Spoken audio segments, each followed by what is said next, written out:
ये मेरी 2-3 बातें दिल पर लिख के ले जाइए। हम एक दूसरे पर जज नहीं लगाएंगे। हमें कोई इख्तियार नहीं दिया मज़हब ने, इक़्तिदार ने। कानून भी तो कहता है ना, अभी यहाँ कोई किसी को मार दे, आपको थोड़ी कहा कि आप जाके मारो। नहीं, आपका काम है पुलिस को बुलाओ, वो थाने लेके जाए। पुलिस को भी नहीं कहा कि मारो, वो उसको पकड़ के जज के पास लेके जाए। जज ने भी नहीं कहा कि मारो, वो बोले सबूत लाओ। जब यकीन हो जाए कि यही कसूरवार है तो जज साहब को कहा कि तुम सजा दो। अल्लाहु अकबर। इस्लाम फराख दिली का मजहब है, बड़े खुले दिल का मजहब है इस्लाम। मोहम्मद रसूलुल्लाह ने जो कायनात को गले लगाए, उसमें सबको ही अपनी छाती से चमेट लिया। एक बद्दू मुसलमान हुआ, बद्दू बहुत गरीब था, कपड़े फटे हुए, बकरियां चरवा के आया। किसी ने कहा अल्लाह के नबी आए, फौरन पहुंचा, या रसूलल्लाह मैं मुसलमान हो जाऊं तो मुझे क्या मिलेगा? फरमाया तू चाहता क्या है? कहें या रसूलल्लाह मैं मुसलमान हो जाऊं तो आपकी छाती से लगना चाहता हूं। वो ऐसा दौर था कि लोग गरीब को छांव उसकी गरीब की अपने पैर पे नहीं पड़ने देते थे। नबी अलैहि सलाम ने कहा तू कलमा पढ़, मैं तुझे अपनी छाती से लगाता हूं। ये मोहम्मद रसूलुल्लाह का किरदार है। आप ये कह दें, मुझे ये कहते हो कोई शर्म महसूस नहीं होती? कईयों को मैं सुनता हूँ ना, ओ जी ये फलाना गैर मुस्लिम है। अल्लाह के बंदे, गैर के नज़दीक इस्लाम की खूबसूरत तस्वीर पेश करना किसका काम? कौन है जो उनको बताए कि मोहम्मद रसूलुल्लाह तुमसे मोहब्बत करते हैं? कौन उनको ये समझा दे कि मोहम्मद रसूलुल्लाह उस वक्त तक खाना नहीं खाते थे जब तक पड़ोसी ना खा ले। और मदीनातुल मुनव्वरा के उस दौर में उनके पड़ोसियों में रसूलुल्लाह सल्लल्लाहु अलैहि वसल्लम के गैर मज़ाहिब के लोग, हालांकि यहूदी तक मौजूद थे, जिन्होंने दावत पे बुला के जहर तक धोखे से दे दिया, लेकिन मोहम्मद रसूलुल्लाह ने उनकी दावत का इनकार। थोड़ी तब्दीली लानी है, अपने अंदर लाएंगे इंशाअल्लाह। 2-4 काम करने हैं इंशाअल्लाह। एक तो भाई अपना मामला नहीं खराब होने देना। पूरे देश में आप लोग, हमारे पूरे कश्मीर से कन्याकुमारी तक सब लोग, हम लोग फिरते हैं, कारोबार करते हैं एक दूसरे से। लेकिन याद रखना, अगर कारोबार में गैर मुस्लिम भाइयों ने ये कहना शुरू किया कि यार फलाना कश्मीरी बंदा ठीक नहीं है, तो सिर्फ कश्मीरियों की बेइज्जती नहीं है, साथ में इस्लाम की भी। अब पता नहीं कोई मौलवी कहते हुए डरता हो, लेकिन मैं तो साफ तुम्हें कह रहा हूँ कि सूद पर ना पैसा लेना है, ना सूद पर ना पैसा लेना है, ना देना है। थोड़ी गुर्बत में गुजारा कर लें, मेहनत कर लें, लेकिन अपनी औलाद को, अपनी नस्ल को नशे की तरफ ना लेके जाएं। बहुत सारे लोगों के बच्चे भटक जाते हैं, क्यों पता है? बाप कहता है यार मैं तो टाइम पे नमाज़ पढ़नी है, अपनी तस्बीह पूरी होनी चाहिए, बच्चा कहाँ है कुछ पता नहीं। माँ कहती है मुझे तो घर को ही देखना है। रे अल्लाह ने तुम्हें इनका कफ़ील बनाया। माँ बाप का एहतराम अगर सबसे ज़्यादा है तो माँ बाप की जिम्मेदारियाँ भी तो सबसे ज़्यादा है। लोग यूनिवर्सिटियों में जाइए ना, अभी मैं आपके यहाँ आने से पहले, अभी 24 घंटे पहले, हमारी जो मुल्क की सबसे खूबसूरत यूनिवर्सिटी है मुसलमानों के पास, शाहीन कॉलेजेस ऑफ इंस्टीट्यूट, जो बिदर में है कर्नाटक में, वहाँ था कल रात। तो मैंने वहाँ डॉक्टर अब्दुल कदीर साहब हैं, उनको कहा, मैं इनका डॉक्टर साहब सारी यूनिवर्सिटियाँ, सारे बड़े लोग एक ही बात कहते हैं कि जो टैलेंट के बच्चे उनको लाओ, जो 90% 95%। तो मैं डॉक्टर साहब जो बच्चे पिछड़ जाते हैं उनके लिए भी तो कुछ होना। तो उन्होंने मुझे कहा, मेरा हाथ पकड़ लिया, कहते चलो हम अपनी यूनिवर्सिटी दिखाते हैं। तो उन्होंने मुझे AICU दिखाया, जिस तरह अस्पताल में ICU होता है ना, उन्होंने बनाया AICU एजुकेशन का, कि जो बच्चे पिछड़ गए हैं, जिन्होंने तालीम छोड़ दी, जिनके नंबर 50, वो बैठे हुए हैं वहाँ बच्चे। एक बच्चे पे एक टीचर है, 6 बच्चों पे एक टीचर है, और 1 महीने में उसको इतना पढ़ा देता है कि अपनी उम्र के लिहाज से सीधा उसी क्लास में जाके फर पढ़ने लगता है। तो हमें भी तो अपने बच्चों का दोस्त बनना है कि नहीं बनना? अरे बताइए, बनना है कि नहीं बनना? ये इतना बड़ा मदरसा जो खड़ा किया है मौलाना रईस साहब ने, इसके पीछे इश्क छुपा हुआ है रसूलुल्लाह सल्लल्लाहु अलैहि वसल्लम, मोहब्बत छुपी हुई है अहले ईमान की। वरना कोई बंदा मेहनत करे तो कितनी कर सकता है? हम लोगों को तो अपने घर बनाने से फुर्सत नहीं होगी, हम लोगों को अपनी कोठियां बनाने से फुर्सत नहीं होगी। और ये जितने दीन के दाई हैं, ये क्या कर रहे हैं आपके लिए? स्कूल बना रहे हैं, कॉलेज बना रहे हैं, मस्जिदें बना रहे हैं, मदरसे बना रहे हैं। क्यों?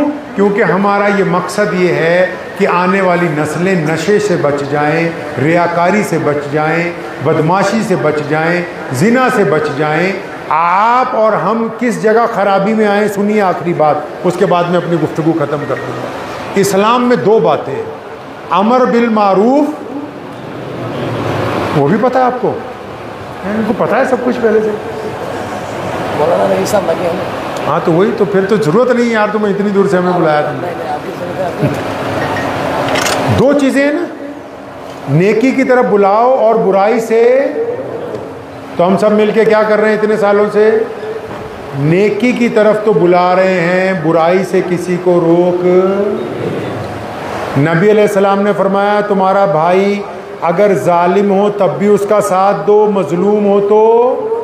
साहबा ने कहा या रसूलल्लाह अगर जालिम हो फिर कैसे साथ दे? फरमाया उसको जुल्म करने से रोको ना। किसी ने अपनी बहन का हक मार लिया, तुम कहते ही नहीं तुम्हारा दोस्त है, तुम तो कहते यार शाम को हमें बढ़िया चाय पिला रहा है, हम इसको क्यों कहें? कोई किसी की बेटी से नाजायज ताल्लुक बनाता है, आप उसको मना ही नहीं करते, आप बोलते हैं मेरा दोस्त है, हम दोनों अय्याशी की बातें करते हैं, मैं इसको जिना से क्यों रोकूं? कोई लोगों को सूद पे पैसे दे रहा है, आप उसके घर रोजाना उठते बैठते हैं, आप कहते हैं मैं इसको क्यों टोकूं, ये तो इसका काम अच्छा चल रहा है। आप नेकी की तरफ तो बुलाते हैं, गुनाह से अपने लोगों को नहीं रोकते। ये बिल्कुल ऐसा है जैसे खीर का पतीला बनाया, उसमें पेशाब के चंद कतरे डाल दिए, आप वो खीर खाएंगे नहीं, हालांकि वो कतरे पूरी खीर को खराब करने की ताकत नहीं रखते।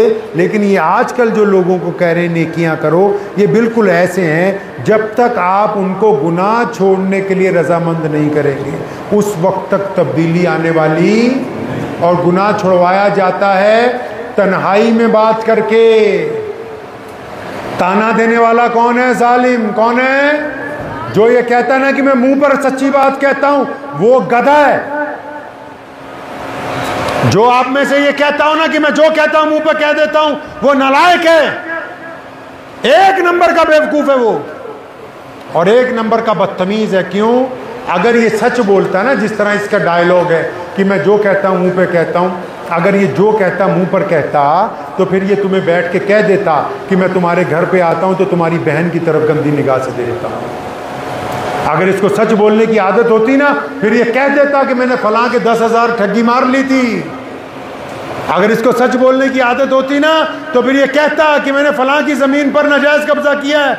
ये सच नहीं बोलता, ये फितना फैलाने के लिए, लोगों को लड़ाने के लिए उनकी ऐब जोई करता है। कुरान ने इसे कहा वही लुल्ली कुल्ली हुमाज़ातिल लुमाज़ा, कि वैल और तबाही है ऐसे लोगों के लिए जो दूसरों के ऐब तलाश करते हैं, फिर उनको दूसरी जगह सप्लाई करने के लिए जाते हैं। तो दो काम ज़रूरी करने हैं। नंबर एक, अपने आप को अच्छा बनाना है, बनाएंगे इंशाअल्लाह। अपने आप को अच्छा बनाना है घर में। किसको? ना अपने माँ बाप पर मेहनत करनी है पहले, ना बीवी पर, ना बच्चों पर। सबसे ज़्यादा मेहनत किस पर करनी है भाई?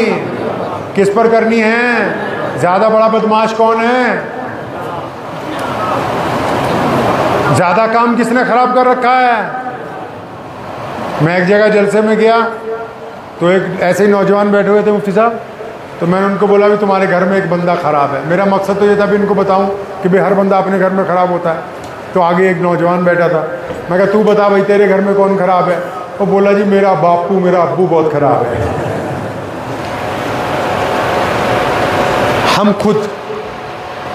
हम एक दूसरे पर जज नहीं लगे। ये मेरी 2-3 बातें दिल पर लिख के ले जाइए। हम एक दूसरे पर जज नहीं लगाए। हमें कोई इख्तियार नहीं दिया मज़हब ने, इक़्तिदार ने। कानून भी तो कहता है ना, अभी यहाँ कोई किसी को मार दे, आपको थोड़ी कहा कि आप जाके मारो। नहीं, आपका काम है पुलिस को बुलाओ, वो थाने लेके जाए। पुलिस को भी नहीं कहा कि मारो, वो उसको पकड़ के जज के पास लेके जाए। जज ने भी नहीं कहा कि मारो, वो बोले सबूत लाओ। जब यकीन हो जाए कि यही कसूरवार है तो जज साहब को कहा कि तुम सजा। तो हम एक दूसरे पर जज तो नहीं लगते हैं भाई। आप क्यों एक दूसरे की बुराई बाजारों में करते हैं? क्यों एक दूसरे की बहनों, बेटियों और भाइयों की खबर रखते हैं? क्यों एक दूसरे को जलील करना चाहते हैं? अरे भाई, ये कानून फितरत है कि जो बीओगे वही, जो बीजोगे जमीन में वही काटोगे। जाफरान का पौधा लगाओगे जाफरान निकलेगा, कांटों का पौधा लगाओगे तो कांटे निकलेंगे। एक बड़ी बुरी आदत है फितरत में और अच्छी आदत भी है। क्या? बुरी आदत ये है कि अगर आप किसी से बुरा करेंगे, गुनाह करेंगे, तो वो गुनाह चलने लगता है, चलता रहता है, चलता रहता है, और जिस दिन आपको ज़्यादा मदद की ज़रूरत होती है वो गुनाह सामने आ जाता है, ऐसी ठोकर मारता है कि आप और मुसीबत में। और इसी तरह एक फितरत में आदत है नेकी में, आप किसी एक से नेकी कीजिए छोटी सी, वो चलने लगती है और चलती रहती है। जब कभी ज़िंदगी में आप ज़्यादा परेशान होंगे, जब आपको सहारे की ज़रूरत होगी, वो नेकी आके आपका हाथ पकड़ लेगी, आपको उस मुसीबत से निकाल देगी। क्योंकि ना गुनाह चलने से रुकता है, ना नेकी चलने से रुकती है। अब ये हम तय कर लें कि हमने आगे किसको रवाना करना है, गुनाहों को रवाना करना है कि नेकियों को रवाना करना है। तो अपने आप को अच्छा बनाना है, बनाएं इंशाअल्लाह। अपनी तरबियत, जब आप अच्छे हो जाएंगे तो आपके घर वाले अच्छे, आपका समाज अच्छा। और दूसरी एक अपने आप से वादा कीजिए कि नमाज नहीं छोड़नी है। मैंने अपने अब्बू जान शेर इस्लाम मौलाना हबीबुर रहमान सानी लुधियानवी रहमतुल्लाह अलैह से पूछा, हमने बहुत सब कुछ उन्हीं से सीखा। मैंने कहा अब्बू जी अगर नमाज पढ़ने के बावजूद गुनाह ना छूटे तो क्या करें? तो कहने लगे बेटा और अच्छी तरह नमाज पढ़ो, उस वक्त तक अच्छी तरह नमाज पढ़ो जब तक तुम्हारी नमाज तुम्हें गुनाहों से रोकने वाली। अच्छी तरह नमाज पढ़ेंगे इंशाअल्लाह।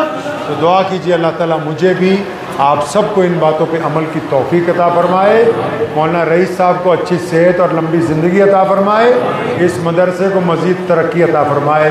वाखिर दावाना अल्हम्दुलिल्लाह। मुझे उम्मीद है कि आपको ये वीडियो पसंद आई होगी। अगर पसंद आई हो तो ये आप अपने दोस्तों के साथ शेयर करें और इस चैनल को सब्सक्राइब ज़रूर करें।